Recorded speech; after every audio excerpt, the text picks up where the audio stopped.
Estamos de vuelta, muchas gracias por estar ahí, para abordar una entrevista de interés a propósito de hoy Jueves Santo y de las festividades por Semana Santa. Vamos a hablar de la justicia en épocas de Cristo, ¿no? Un análisis jurídico del expediente de Jesús, su muerte. Si hoy en día nos quejamos de que no hay justicia en ningún lado, se imaginarán en aquellas épocas realmente se pudo apelar. Hubo un juicio religioso, pero también un juicio político. Ahí aparece Poncio Pilatos lavándose las manos, como ya conocemos. Pero en la religión aprendemos este tema, estos conocimientos, en la fe lo recordamos siempre, pero muy difícilmente nos hemos puesto a pensar en la justicia, no por la fe, por la doctrina, en fin, por los mensajes y por lo que quería difundir la palabra de Jesús, sino en el aspecto netamente jurídico y de justicia humana, ¿no? Nos acompaña el doctor Roberto Miranda, él es abogado, expresidente de la Sociedad Bíblica Peruana. Doctor, muy buenas tardes. Encantado, Nicolás, de estar con ustedes. Quien escribió el expediente de Cristo, aquí está el libro, si podemos mostrarlo para contextualizar esta conversación, en 2 ediciones, la segunda, que incluye una, entre comillas, una autopsia de Cristo, ¿no? Un examen forense del cuerpo de Jesús. Un poco recopilando también la información de la época, doctor, se puede entender más o menos qué pasó y cuáles fueron las injusticias que llevaron a Jesús a la cruz. Bueno, Jesús no era un líder político, era un líder religioso, no obstante... Popular, ¿no? Era muy social. popular, muy popular. Cuando ingresa a Jerusalén por tercera vez, cuando ya nosotros conocemos esto como la entrada triunfal, él ingresa con estribillos, con loas y con grupo y masas de personas que dicen Hosana, Hosana, que significa en otras palabras, sálvanos hoy, ahora, te lo rogamos, es la palabra, porque ellos buscaban un líder que los saque de esta opresión romana. Correcto. Ya este pueblo había sufrido muchísimo, había sufrido en Egipto, había sufrido con Darío, con los persas, entonces necesitaban salir de este yugo romano. Ante esta situación vemos a un Jesús que es malinterpretado por los fariseos y por el sumo sacerdote, en ese momento Caifás, porque ellos consideran que Jesús era un blasfemo. Claro, había muchas envidias de liderazgo, digamos, ¿no? Había muchas envidias de liderazgo, había, por ejemplo, también el hecho de tenerlo a Jesús como una persona que... rompía los esquemas propios de la ley de aquel entonces. O sea, por ejemplo, una ley básica de higiene, según el Levítico, era que antes de comer tenían que lavarse las manos, que no podían trabajar el día de reposo, que ni siquiera podía sanar enfermos el día de reposo. Y Jesús hacía todo lo contrario. Claro. Ahora, habían, doctor, creencias en su momento, pero... Entonces, ¿dónde viene la blasfemia? La blasfemia está en el asunto siguiente que quiero que lo entiendan bien nuestros televidentes. Él decía, soy el Hijo de Dios. Claro, todos los profetas habían venido anunciando a un Mesías, al ungido de Dios, pero él no vino a anunciar ningún Mesías. Él dijo que él era el Hijo de Dios. Claro. Y entonces para los fariseos, para el sumo sacerdote, era una blasfemia, porque nadie hasta ese momento se había atribuido esa divinidad. 1, 2, Jesús era Galileo, y por eso que Natanael le pregunta a Felipe, ¿puede algo bueno venir de Nazaret? O sea, era una zona discriminada, eran judíos también, pero de una clase social mucho más baja con respecto a sus ingresos, con respecto incluso hasta a su acento, a su forma de vestir, eran más humildes, eran pescadores, agrícolas, y entonces, en este sentido, ellos no tuvieron, digamos, la idea, la imagen de que Jesús era realmente el Hijo de Dios, por eso que lo consideraban un blasfemo. Claro, pero la ascendencia que logró Jesús en esa época fue lo que molestaba también, ¿no? Claro, Jesús tenía una gran popularidad. De repente, si lo traemos en términos de hoy, la encuesta podría darle a él ganador de una primera vuelta electoral.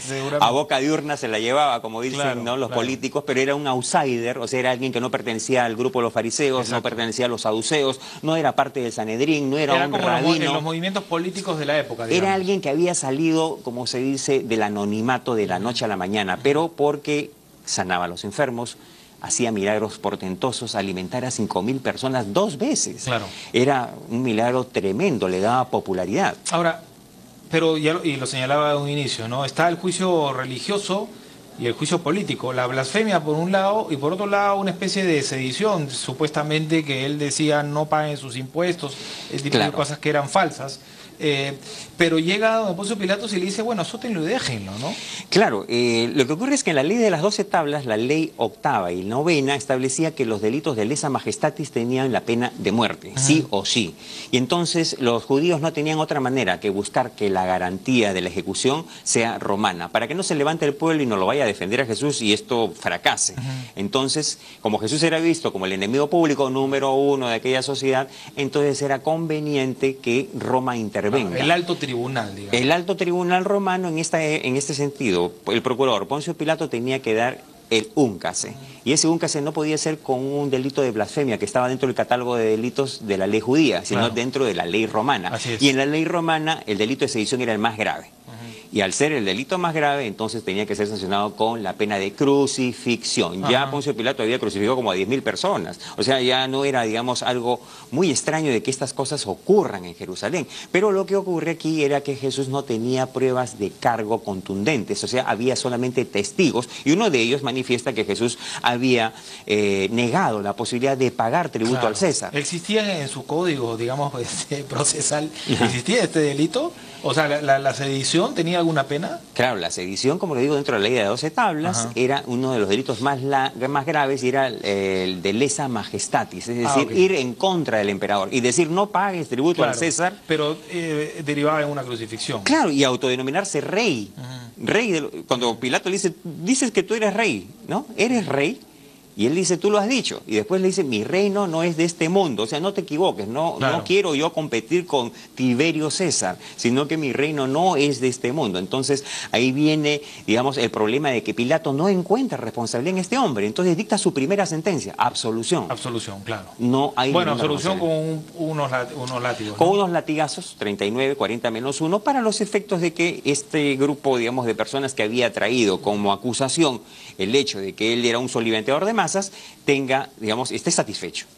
Ante esa situación hay una presión, una especie de apelación de parte de los fariseos, del grupo de la casta sacerdotal presente ahí en el patio en donde el procurador efectuaba sus juicios. Y es ahí que, en efecto, Pilato tiene, digamos, una duda y ya no es que revoca su propia decisión, sino más bien que lo somete a la vindicta popular, a un comicio, a una consulta popular, lo llamemos un referéndum, un plebiscito de un indulto, de modo tal de que entre Barrabás y Jesús tenían que definirlo, pero él no quiere definir. La primera vez Pilato había dicho, ¿de dónde es este señor? De Galilea, entonces llévenlo a Galilea, declina jurisdicción. La segunda vez le dictan una sentencia de azote, la tercera vez ya no tiene salida y entonces lo que dice es yo no voy a hacerme responsable de la sangre de este hombre. Entre romanos.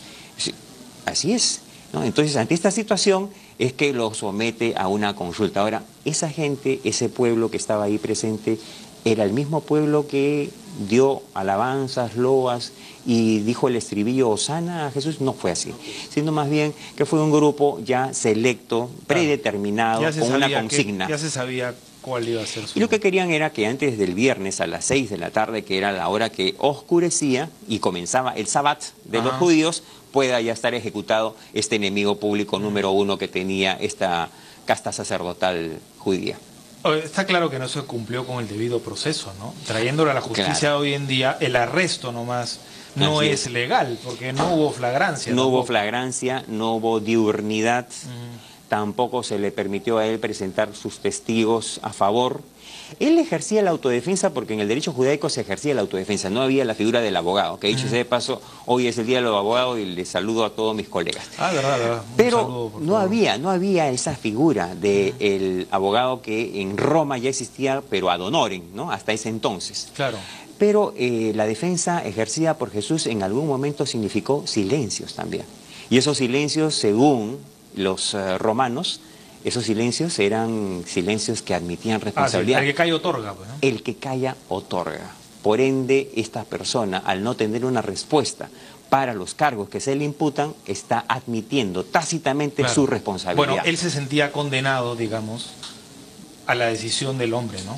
Sí, creo que es uno de los procesados que, de acuerdo a la historia, vemos no ejerce mayor influencia en su liberación. O sea, no está desesperado por declararse inocente. Claro, pero sí siempre dejar un mensaje, ¿no? Deja un mensaje cuando básicamente le dice que ha venido a predicar la verdad, le dice a Pilato. Y ahí es que queda la pregunta de Pilato en el latín, ¿no? Questa veritatis, ¿qué es la verdad? ¿No? Y no hay una respuesta para esa verdad porque él ya lo había dicho, ¿no? Que él era el camino, la verdad y la vida, y que nadie iba a llegar al Padre sino era a través de él. Bueno, está la hora avanzada, está la oscuridad, ¿no? El lugar de detención, ¿no? No fue detenido durante su recorrido por la ciudad, sino en la sinagoga. En un jardín privado, privado, ¿no? El jardín Getsemaní, ¿no? Así es. Pero bueno, ese aspecto que me parece a mí muy interesante abordar, ¿no? Y analizar el tema de la justicia en su momento, ¿no? Se cometió un abuso también, ¿no? El juicio sumario en horas de la madrugada y dónde se realiza, ¿no? Así es, para que un poco entiendan nuestros televidentes, el lugar de juzgamiento aquí en nuestro país, por ejemplo, es la sede judicial del Poder Judicial. En aquella época, dentro del complejo del templo, había una zona llamada Gazit, y el Gazit era el lugar donde se reunía el Sanedrín, los 71 ancianos, de modo tal que puedan juzgar, interrogar y sancionar al acusado. Ese lugar no se utilizó el patio, el lugar privado de la casa de Caifás. Entonces es una grave irregularidad porque no fue habilitada esa sede judicial, ¿no? Entonces creo que ahí también ellos lo que trataron era de evitar la presencia del populorum, del pueblo que iba a levantarse si conocían que se estaba haciendo algún daño en justicia. ¿Y la justicia religiosa y política tenían, digamos, el mismo nivel, poder? No, los judíos tenían su propia ley y con respecto a su religión los romanos no tenían ningún interés. Los romanos eran politeístas, tenían su propia mitología y así que escuchar de un Yahvé, de un Dios, de un Jehová, de un Jiré, eso no le importaba mucho.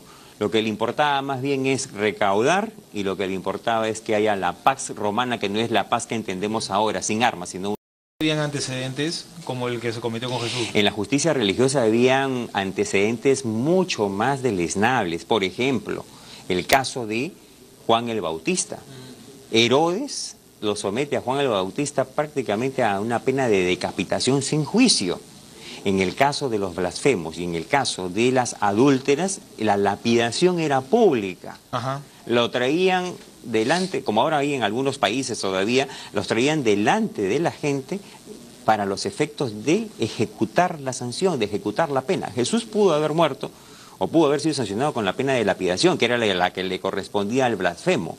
Más tarde vemos que uno de sus discípulos, ¿no?, posteriormente llamado Esteban, también fue lapidado, también fue muerto, y este mártir Esteban es muy recordado dentro de la fecha justamente de la festividad católica, ¿no?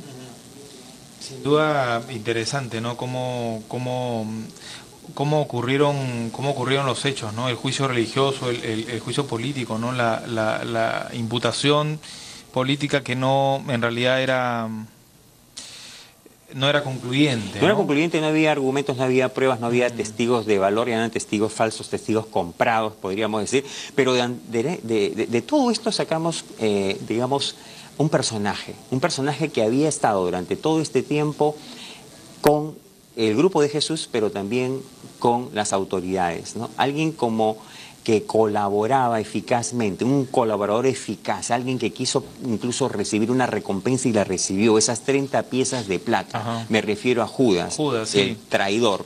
Iba a preguntarle por Judas y en realidad por la justicia, ¿cómo queda después de Jesús?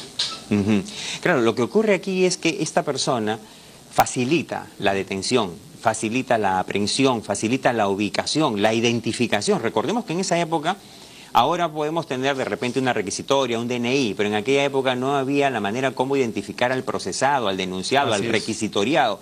Entonces, estando en un jardín oscuro en medianoche, vienen con antorchas y él le dice: a quien yo le bese, dice Judas, a quien yo le bese, a esa persona prendedle. Claro. Y entonces un colaborador eficaz, pero medio ilegal también, ¿no? Claro, pero él había recibido ya su recompensa económica con tal de poder estar bien incluso con el statu quo, con las autoridades que en ese momento consideraban a Jesús que era un enemigo. Claro, había una consigna, ¿no? Había una consigna, había una conspiración, todo estaba complotado, los fariseos estaban muy dolidos, muy, digamos, ofendidos porque Jesús tampoco los trataba bien.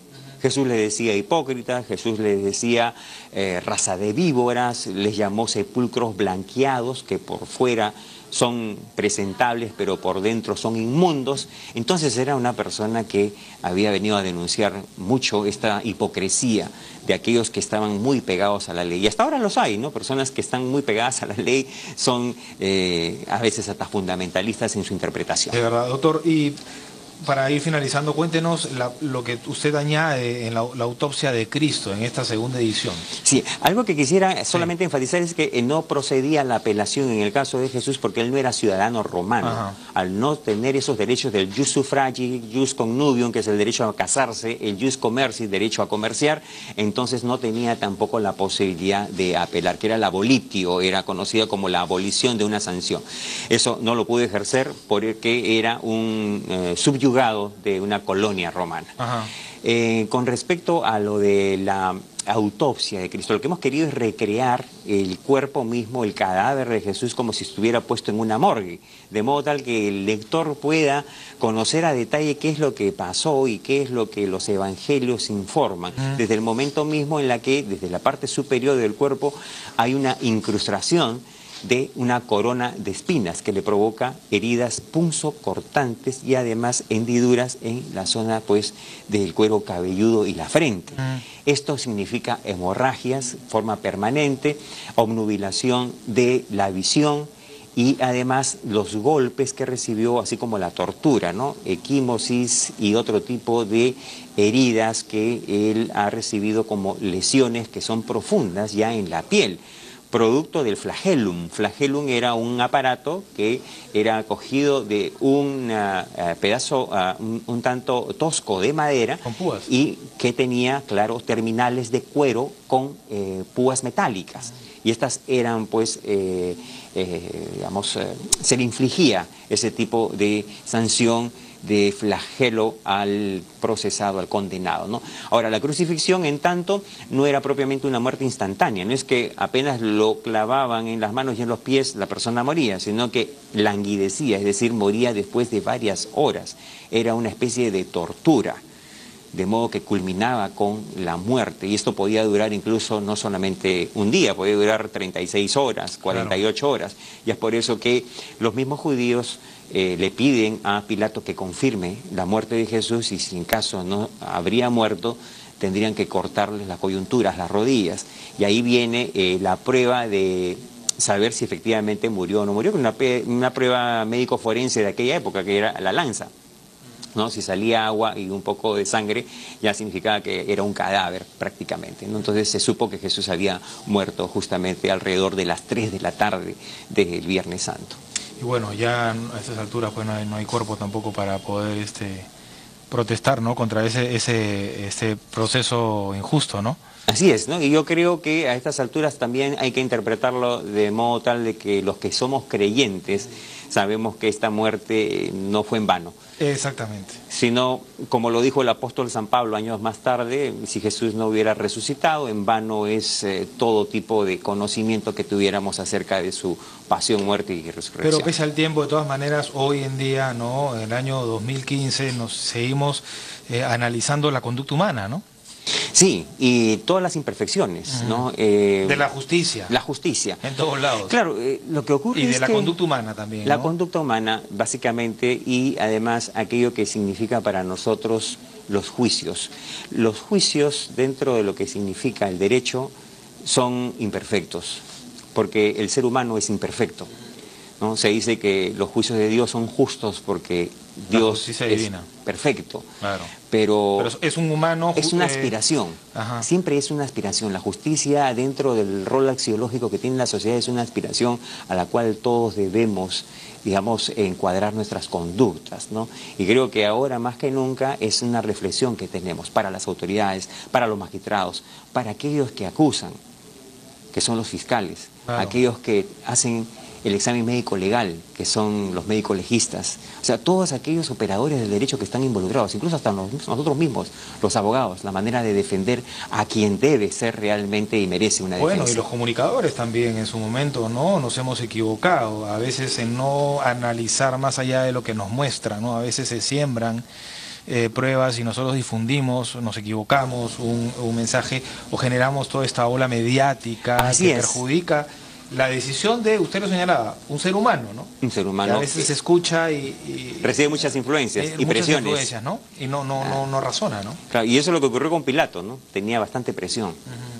Ese pueblo o esa gente que estuvo presente, esa portátil o esa barra brava que estaba al momento de pedir la crucifixión, lo presionó. Lo presionó de modo tal de que él no dictó, no confirmó su sentencia, sino más bien al contrario, se dejó llevar por lo que era el indulto plebiscitario. Como usted dice, si en todo caso hubiera pasado lo contrario, pues hubiera sido en vano, ¿no? Es decir, la muerte de Jesús tuvo un objetivo, y hoy en día no estaríamos hablando de esto si no fuera así. Justamente la festividad más importante, yo creo que la Navidad es esta, en la cual se conmemora la muerte, pero se celebra la resurrección, lo cual hace que el personaje trascienda la historia y la parta en dos, el antes de Cristo y el después de Jesucristo. Bueno, el libro salió hace un par de años, pero de todas maneras creo que cobra vigencia, siempre va a ser vigente, ¿no? Fue víctima de un complot o el cumplimiento de una profecía, dice el expediente de Cristo, del doctor Roberto Miranda, imagino que, para mostrarlo nuevamente aquí. Entiendo que, doctor, que todavía se puede encontrar, ¿no? Algunos... la tenemos agotadas en las librerías, pero lo que sí hacemos ahora es una... directa. Un pedido directo a un teléfono que en todo caso lo pueden... Por favor. Ellos, los oyentes, los televidentes lo pueden pedir, ¿no? ¿Lo tiene? Sí, cómo no. Es el 999-319-476. 999-3... 19476. Muchas gracias, doctor. Y bueno, lo pueden seguir a través de Twitter, además. A veces hemos apelado a sus conocimientos jurídicos y legales para que nos ayuden, en fin, en tantos temas de coyuntura. También lo pueden seguir a través de Twitter al doctor Roberto Miranda. Gracias, muy amable. Encantado. El abogado, expresidente de la Sociedad Bíblica Peruana, ¿qué pasaba en tiempos de Cristo, ¿no? Políticamente, judicialmente, ¿no? ¿Fue legal su arresto? A todas luces no lo fue, pero no hubo tampoco un debido proceso. Las cosas pasan por algo, siempre se dice, ¿no? Y su muerte pues tuvo un objetivo. Hoy precisamente estamos en plena Semana Santa conmemorando esa fecha. Vamos a hacer una pausa, tenemos más información importante para usted. Quédese con nosotros aquí en 7.3 Noticias.